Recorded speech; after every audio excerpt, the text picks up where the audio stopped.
Wala kung ba na nga magpa-reading siya.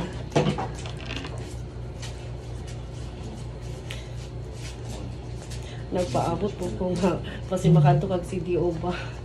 Lagi ko yun, sobra ka busy, nagulti. Lagi.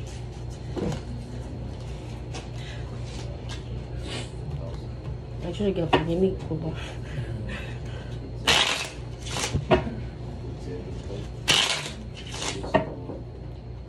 Saan na tayo?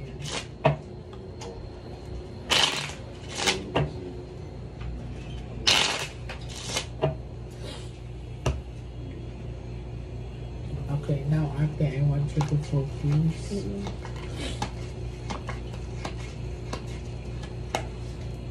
I want you to pick one card. So, since ka for cleansing ka ate, bilang pasasalamat ko sa'yo, I will give you a chance to ask the cards directly, ha? Amin na mo ka ba? Okay, so, unsa may imo hangyoon sa baraha or pangutana, let's gonna try to check kung tubagon ba kanya via signs. Go ahead. Isultin ako. Oo. Sorte ba ko sa business? Okay, mag-pray ka nga magawas ang Ace of Diamond or Ace of Flower, ha? Okay, okay. So, cut the cards. 2, 3.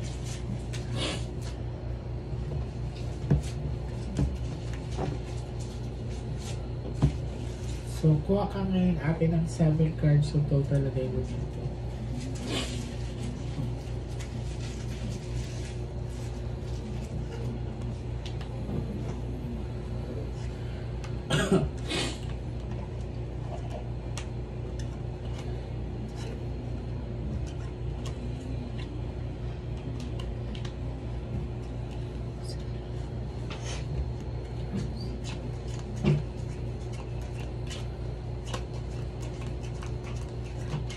So this is you. I'm hoping that this is a red card. Okay. Tan-awon ni mo no, dili siya red card. So sometimes exhausted ang imo energy. Kay you do overthink a lot. Ang flower magud ate. Imo una ang flower, ang bulak, pag mahanginan, dali na siya mag-move, diba? So may mood swings ka, overthink ka, pero maybe sa gulay problema, mo ginang problema. Sensitive mga ng flower. O puro bulak. Okay. Naigo ka ko. Dahil nagbalik ka pa ng imong batla. So, ayaw yung pagkumpiyansa ha. Kay, naging hospitalization na kita sa imo. So, you need to be cleansed yun. Kung manonood ka ng vlog ko, ito yung ayaw ko makita. So, wala na yung first baby ninyo ha? Oo, pero nako'y anak sa pagkadalaga. Pero sa inyo duha man ba? Sa inyo? So, baby girl, nanawat siya din.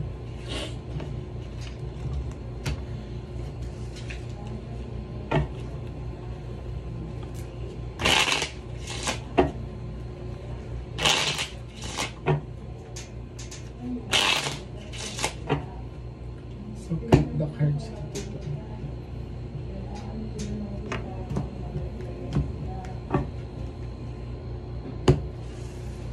Kuha ka atin ng 9 cards of total lagay mo. Huwag ka magmadali.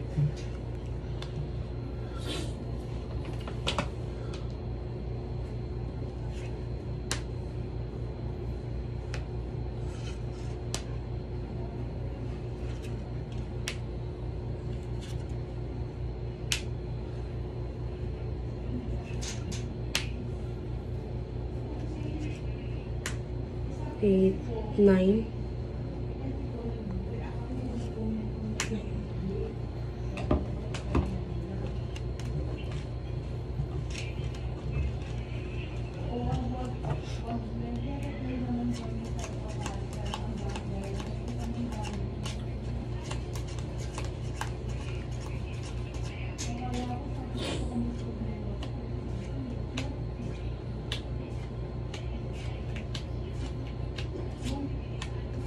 Ocho.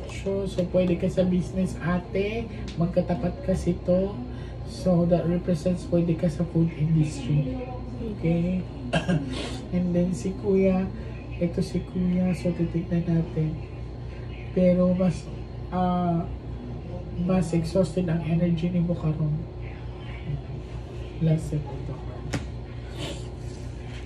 Pwede ka sa food industry, so pwede mo pasok na ang kan-ana, tindahan, bugasan, meat shop, anak ba? Meat shop. Actually, mahungkol kay nagbabuyan mo ko, Miss Che. Ay, go! Hindi na siya mamaging sa baraha. Meat shop. Meat shop. Sige, kung mention na siya, mag-open ka kung meat shop ba? Talaga? Oo. So, continue it. Cut the cards into 3. Lugar na ko si Kusaya nga, what if ka, no, open ko meat shop? Ano na, hindi ko pa. Kuha ka last 12 cards, so ito talaga may dito.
Pwede ka sa food industry, TO8 is ang laki number, ha?